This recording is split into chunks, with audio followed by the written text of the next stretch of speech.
Perfect. Perfect.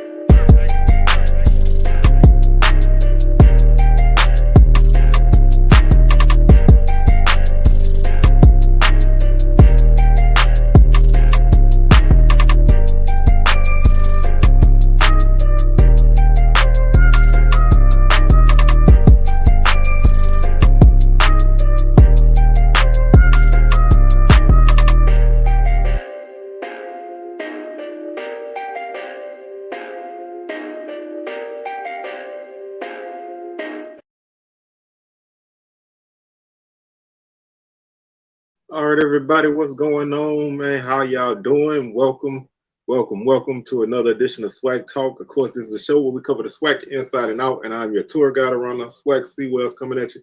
And today we're gonna hop in the old SWACTalk Time Machine, man. And this is the 24th edition of the SWAC Championship Game coming up. Not quite 25 yet, but 24. So we're gonna just kind of look back at the game itself. The history of the game, and look at some of the ins and outs, and just hop in the machine and go back and take a ride. So that's what we got on tap today, man. So if you like taking these little dives back into history, man, and looking into what SWAC used to be, what SWAC gonna be, looking at the upcoming seasons and all that stuff, man, once you hit that subscribe button and subscribe to the channel, we are rapidly making our way to 900, man. We almost there. 1K is in the sights. So, man, if you haven't subscribed already, man, why don't you go ahead and hit the subscribe button, hit that notification bell to be alerted to anything that drops. Like the video for sure, and feel free to comment on your thoughts on the SWAC Championship Game, the history, and the whole nine. Also, we have a Patreon that's growing. So, man, once y'all join the Patreon account, we have a $3 level, which gives you access to a members-only group chat, and also allows you the opportunity to suggest topics for SWAC Talk or SWAC Smoke. And the $5 level gives you those two perks, as well as access to be live on the air on a monthly roundtable episode of SWAC Talk. SWAC Smoke on the last Thursday of the month. So make sure y'all get down with that. Like I say, $3, $5, man, all the proceeds basically just cycle back into the show to continue helping us continue to grow and bring y'all the best content that we can. So with all that out of the way, man, we're going to go ahead and pop this thing on off. SWAC Championship Game. Obviously, the very first SWAC Championship Game played in 1999. But before you get there, you kind of got to go back a little bit further in time. The SWAC itself obviously was started in 1920. It was founded by charter members Bishop College, Paul Quinn College, Prairie View State Normal and Industrial College, now Prairie View A&M, Samuel Houston College, now Houston Tillotson, Texas College, and Wiley College. Effective beginning the 1920-21 academic season. 1929, Paul Quinn left the SWAC after the 1928-29 year. In 1932, Oklahoma Colored Agricultural and Normal University, now Langston, joined the SWAC during the 32-33 academic year. In 1935, Southern joined the SWAC in 35-36. In 36, Arkansas Agricultural, Mechanical, and Normal College joined the SWAC in 1936-37. That would go on to be UAPB. They joined in 36-37. In 54, Houston Tillotson, they left the SWAC after the 54 academic year. In 1954, Texas Southern joined, effective 1954-1955. In 56, Bishop College left after the 56 academic year. Langston left the year after. 1958, Grambling College and Jackson College for Negro teachers, Grambling State and Jackson State respectively. They both joined effective 1958-59. 1962, Texas College left the SWAC. 1962 as well, Alcorn Agricultural and Mechanical College, now Alcorn State University, joined effective 62-63. 1968, Wiley College left the SWAC. 1968, Mississippi Valley State College, now Mississippi Valley State University, joined effective 1968-69.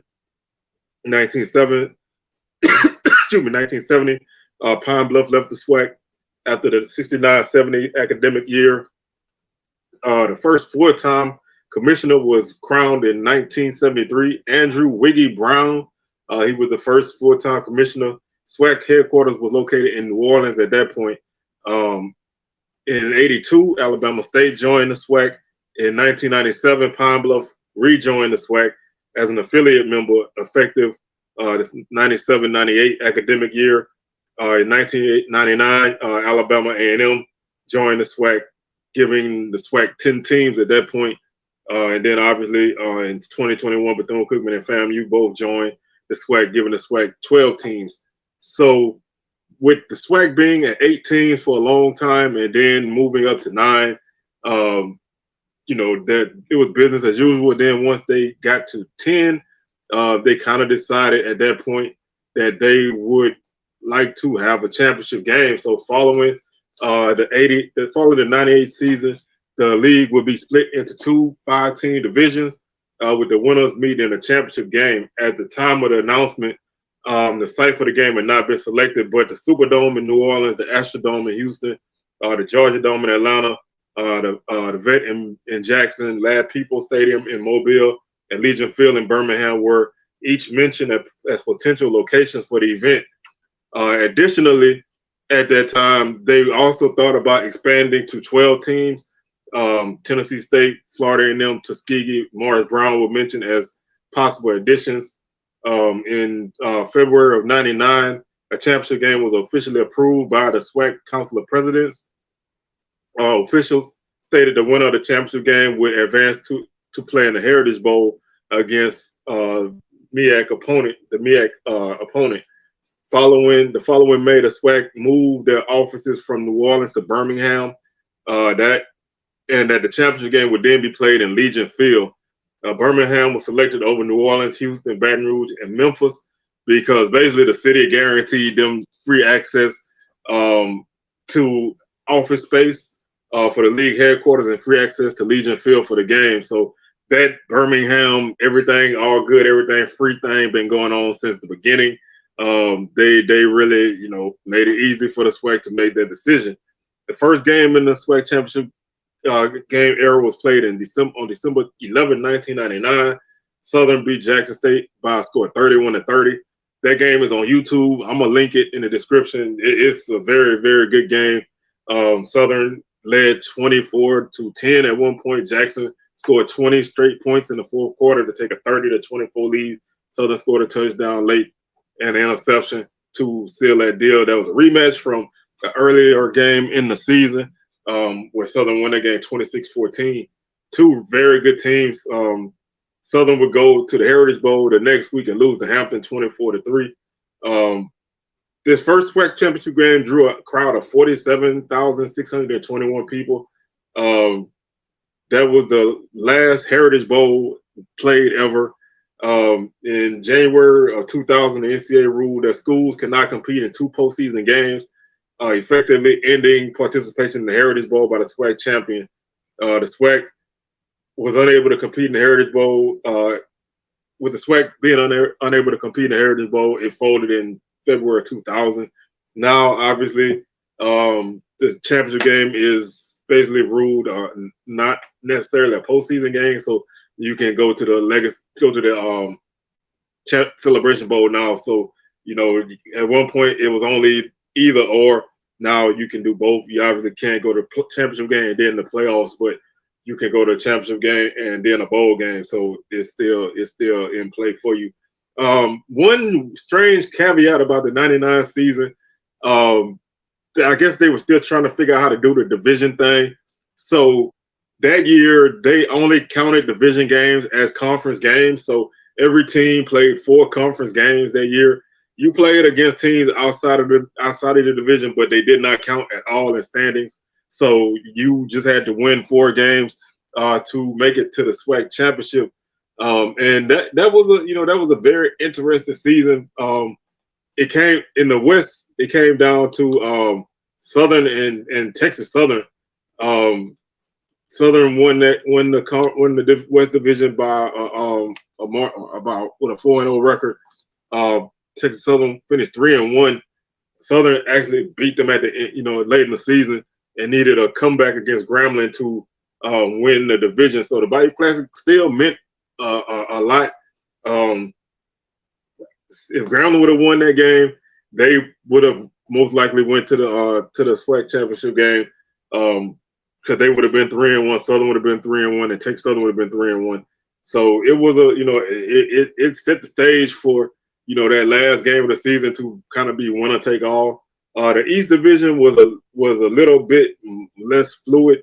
Jackson State was 4-0. Alabama and them was 3-1, but Jackson State beat them earlier in the season.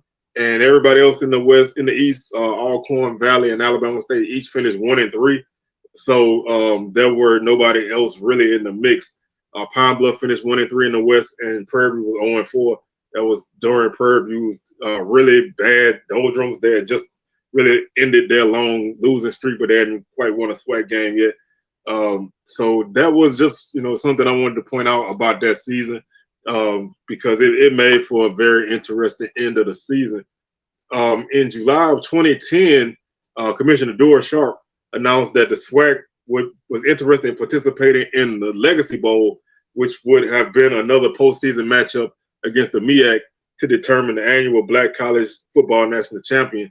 The decision regarding that contest was postponed to 2011, and the participation in the event would potentially end the annual SWAC Championship game in Birmingham. Ultimately, the SWAC decided to keep the championship game, and in May of 2013, the SWAC announced a move from Legion Field to Reliance Stadium in Houston, which is now NRG. In Houston, well, I guess it is. That stadium changed names so much, but whatever. Moved to Reliance Stadium in Houston, starting with the 2013 SWAC Championship game. In June of 2017, the SWAC announced that it would end its football championship game following that season's contest and send its regular season champ to the Celebration Bowl from 2018 onward. In June of 2018, the league reversed its course, announcing that a championship game would be played in Birmingham.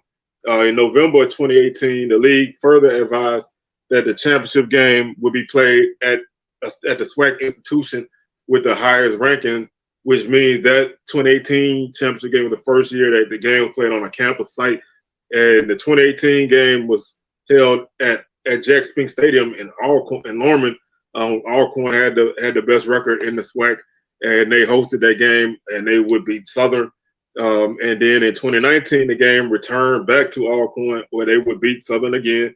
And then in the 2021 spring season, the game was moved to Mississippi Veterans Memorial Stadium, giving the game basically a neutral site format due to the spring season. And after that, the fall season would go back to campus sites, and it still would play at the vet for the next 2 years because Jackson State had the best record those 2 years. So now it's basically at the team with the best record home site. So I don't know if we'll see a neutral site championship game again, but it kind of bounced around. I'm quite sure the league would love if they could have it at Birmingham again. But I like it at conference sites. It makes the season mean a little bit more. It makes it it makes every game count because you need to finish really high in your division and overall so you can host that game. And sometimes that's the difference between a win and a loss. Playing at home can help you a lot. Basically said when the game was initially proposed, the teams playing in the championship game were to include the best record against 7 conference opponents from each division. However, in August of 1999, the legal officials changed the rule. And like I said earlier, they determined that the participation was based on the record against your 4 divisional opponents. That format was dropped the following year, and it went back to the proposal with 7 conference games. Then it became 8, and then they had a 9-game mandate, which to me ultimately wrecked the SWAC for a while. I think I feel like playing in a league where you play 9 games and only 2 non-conference games doesn't help you at all. So that was one of those seasons where you just didn't, I think that was something that was kind of I don't want to say irreparable damage because I think the league is turning the corner again, but it was one of those things. So, like I said before, the first championship game was in 1999. Southern and Jackson State. Southern won 31-30. Grambling would go on to win 3 straight from then. In 2000, they beat A&M 14-6. In 2001, they beat Bama State 38-31. In 2002, they would beat Alabama A&M 31-19. In 2003 and 2004, Southern and Alabama State played twice. Southern won in 03, 20-9. Alabama State won in 04, 40-35. Grambling would go back in 2005 and beat Alabama A&M 45-6. And looking at excuse me, looking at the margins, that's the biggest margin of victory in any game in the championship. 2006, Alabama A&M will be the first team not named Southern or Grambling to win a SWAC championship game. They would beat Pine Bluff by a score 22-13. Jackson State will give the East their second championship in a row when they beat Grambling 42-31. The West would win. The West would go on a run and win 6 in a row. Jackson State would lose to Grambling 41-9. Alabama A&M would lose to Prairie View in 2009, 30-24. Texas Southern would beat Alabama State 11-6 in 2010. Ultimately, TSU would vacate that game. They had that taken away from them, along with all their wins from 2006 to 2010 to avoid NCAA sanctions. The NCAA was actually looking to hit them with heavy sanctions. So they forfeited all those wins. They vacated all those wins from 2006 to 2010, including the championship. But on paper, that record, the game is still there. Like I said, they won 11-6. 2011, Grambling beat Alabama A&M 16-15. Pine Bluff beat Jackson State in 2012, 24-12. Southern would beat Jackson State in the first game in Houston by a score 34-27. And then Alcorn would start their emergence. In 2014, Alcorn would go to their first SWAC championship game, and they would beat Southern by a score 38-24. 2015, they would go back and beat Grambling 49-21. In 2016 and 2017, Grambling would go back-to-back. They would beat Alcorn 27-20 and then beat them 40-38. And then 2018, 2019, Southern and Alcorn played back-to-back. And that started the run that the East is on. The East is on a 5-game winning streak. So Alcorn won the first 2 games of that streak against Southern 37-28 and 39-24. In the spring of 2021, Alabama A&M would beat Pine Bluff 40-38. And as Jackson State would win back-to-back SWAC championship games. In 21, they would beat Prairie View 27-10. And in 22, they would beat Southern 43-24. Those games both drew the largest crowds in the SWAC championship game history. The first game drew a crowd of 50,128. That was Prairie View and Jackson State. And then in 2022, 53,754 would show up for that game to see Southern lose to Jackson State. The only other games that would cross 40,000 were 2015 Grambling and Alcorn in Houston. And then the initial game in Birmingham between Jackson State and Southern drew 46,621. The lowest crowd that they had at any point would be would be Prairie View and Alabama A&M. They played in front of 20,000 people, 20,218, followed by the 2018 Southern Alcorn game that drew 20,652. Obviously, that's a smaller stadium, so that number is a little bit different. That's more of a capacity or close to capacity game. By the time the game left Houston, it was drawing 24,000 people in the last 2 matchups. By the time the game left Birmingham, it mainly was drawing in the low 20,000s. Although the last game in Birmingham drew 32,000 people, 32,480 to watch Pine Bluff win their only SWAC championship. So the numbers fluctuated, but they were pretty consistent The first few years, BET broadcasted the game. The NBC network broadcasted 1 year. Then BET broadcasted their final SWAC championship game in 2004. ESPN Classic would televise the game in 2005. The game was on ESPNU in 2006. And then from 2008 to 2010, the game will be on ESPN Classic. And ESPNU will broadcast the game basically from 2011 to 2019.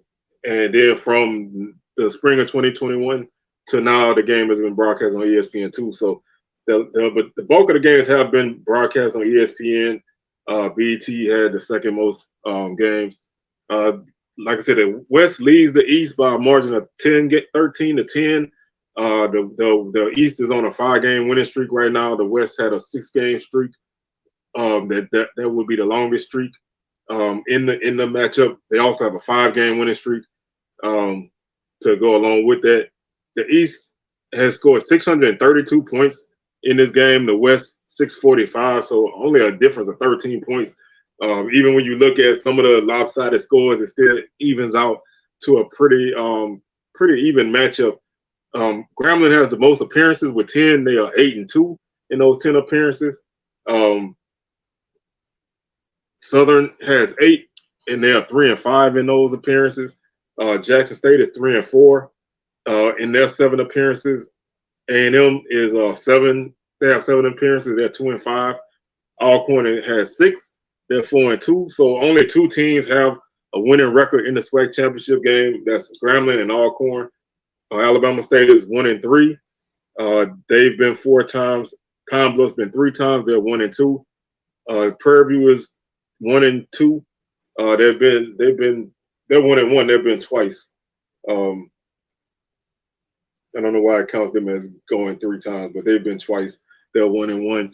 And Texas Southern is 1-0 technically, but they had that win taken from them, so they're basically 0-0. Bethune-Cookman and FAMU, they're new. They haven't been yet. Valley is the only team that's been in the SWAC a long time, and they haven't been. So they're the only team that hasn't been. They also are the only team who, outside of the 2 newcomers, has not won a SWAC championship in any era. So one of these days, maybe Valley will get there, man. We're gonna hope and pray that one day Valley can actually get off the snide and actually make a SWAC championship game, let alone win it. So just wanted to kind of share a little bit about the SWAC championship game. Obviously, it's a topic that comes up a lot, especially later in the season. It's going to be interesting to see, what the future holds for this game. At some point, with things changing, with realignment and everything, this game could maybe go to the wayside. If teams decide they want to start looking more toward playoffs, or the playoffs restructure. Anything can happen in the future. So this game could easily go the way of the dodo bird. It almost went that way in 2017. They had a real serious conversation about it, and they decided not to do it. But it's possible that could happen. So this has been one of those games that it's been good, it's been bad, it's been ugly, but it is the SWAC's thing, and that's what they know, that's what they have. So we'll revisit this as we get closer to the season and as we get closer to the SWAC championship. But I just wanted to hop in the time machine and take a look at the SWAC championship game and its humble beginnings. So that's gonna do it for today's show, man. Y'all, thank y'all for tuning in. We'll have a live edition of SWAC Smoke as usual on Thursday, 6 p.m. Central, 7 p.m. Eastern. SWAC Talk coming back at you on Sunday. And don't forget, support the Patreon, man, please, and thank you. Like I said, we have a $3 level, $5 level. Either one of those, man, we greatly appreciate you joining. Our group chat is already on and popping. So, if you want to get down on that, man, hit that Patreon, and you can get access to it. We got a lot of good things going on in there. Some stuff that can't really be aired out yet. It's talked about there. And so don't, if you ever want to get in on that kind of stuff, man, hit the Patreon, and and become a part of it. So I'd like to thank y'all for tuning in, and we'll be back with another edition of SWAC Talk in the upcoming future, and we'll catch y'all on the rebound. Peace.